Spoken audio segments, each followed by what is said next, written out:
Thôi nói chung là xuống cho đỡ mỏi. Nào, đi hàng, đi hàng. Cố lên. Đi hàng. Nào, con yêu này.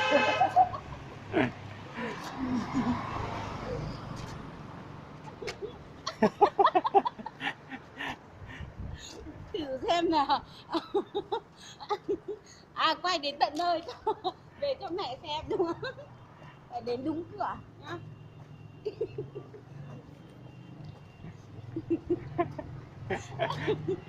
Gì bao nhiêu cân? Dạ, 58 cân.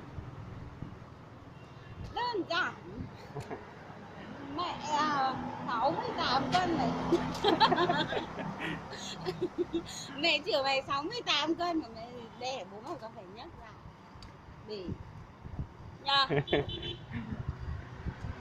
Mỏi rồi chắc là con mồ hôi chưa? Chưa. Chưa đói mồ hôi.